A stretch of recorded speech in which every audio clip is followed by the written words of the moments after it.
Welcome to the channel mummum.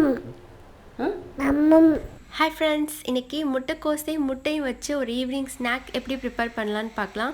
அதுக்கு நமக்கு தேவையானது ஒரு கப் மைதா, அது 200 கிராம் இருக்கும். உப்பு 3/4 டீஸ்பூன் உப்பு போட்டுட்டு கொஞ்சம் மிக்ஸ் பண்ணிக்கோங்க. பிறகு காய்ச்சின எண்ணெய் 2 டேபிள் ஸ்பூன் எண்ணெயை சூடுபடுத்தி இதில் ஊற்றணும். 2 டேபிள் ஸ்பூன் ஊற்றணும். இப்போ தண்ணி ஊற்றி மாவை பிணையலாம். 1 கப் நான் எடுத்த மாவு, அதில் எனக்கு 1/2 கப் தண்ணி தேவைப்பட்டுச்சு.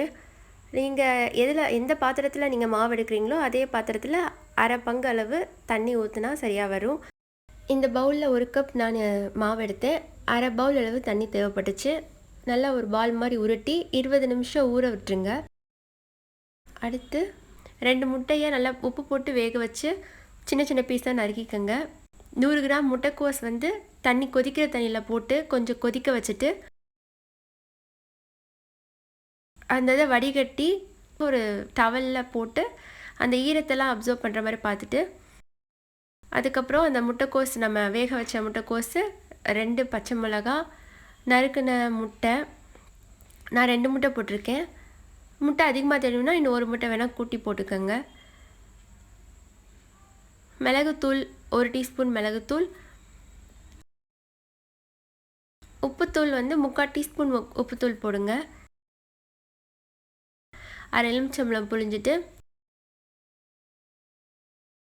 ஒரு பல்லாரி போட்டுக்கோங்க. போட்டு நல்லா மெல்ட் பண்ணுற மாதிரி மிக்ஸ் பண்ணிடுங்க. அதுக்கப்புறம் மாவை பரத்துற வேலை தான்.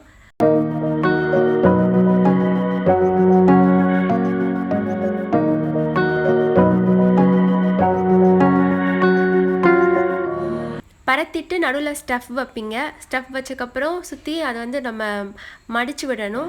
மடிக்கிறதுக்கு முன்னாடி அந்த மாவை சுற்றி அவுட்டர் லைனில் மட்டும் தண்ணி தொட்டுட்டு அதுக்கப்புறம் மடித்து விடுங்க.